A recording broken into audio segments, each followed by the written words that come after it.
Alvin Toffler said, "Technology feeds on itself. Technology makes more technology possible." With the incredibly rising advances of technology, it's no wonder that humans are using too much of it and evolving addictive behaviors towards it.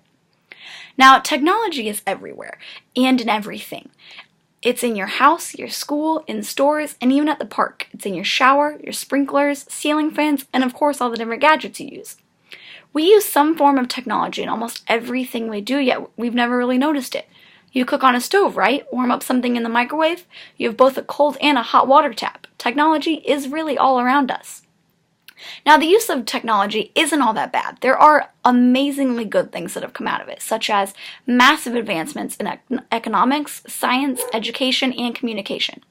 And it makes life easier if you're using it for the right reasons. It's good, but too much of a good thing can also be a bad thing. An appropriate theory that I came up with is a man outside doing yard work.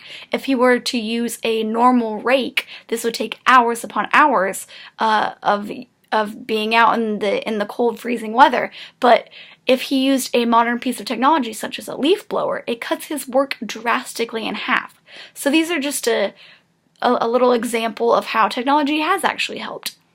Now, it's helped us all in extreme ways, and for that there are many great benefits to having it around, but are there downsides?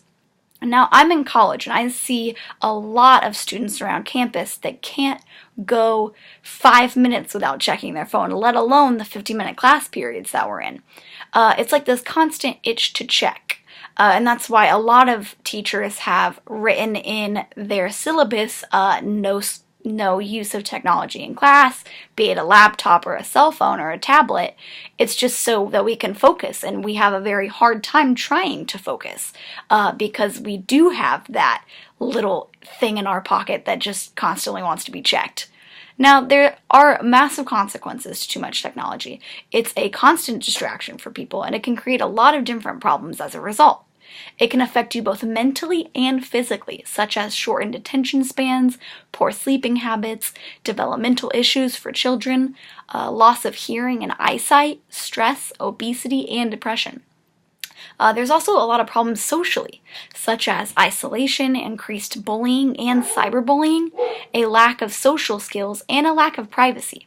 Now, there's a lot of developmental problems in kids nowadays. There's a lot of parents that just kind of want to plop their kid down in front of a television for hours on end so they can get things done, but that's not really good.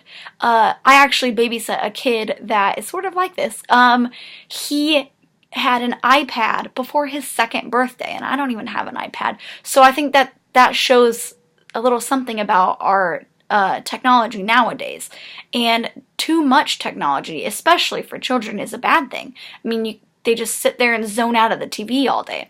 Now, I also know this other family that has 3 kids, and they allow their kids screen time, and then it locks itself out. It's called screen locks. And they have about 30 minutes, an hour, however much you want to give them, a day to allow them to use technology. They can watch TV, they can play their games, but it's only for a short amount of time. Now, also something that we drastically need to remember is that technology is in fact dangerous. Drivers wreck their cars because they are trying to send a text and answer their phones. Hikers fall and hurt themselves because they are looking down at their smartphone. Pedestrians are struck by cars because they are distracted by technology while trying to cross the street. Now, we need to pay attention to where the line is enough and too much. And I think that's when technology replaces everyday skills. This could lead us to being deemed as stupid and lazy.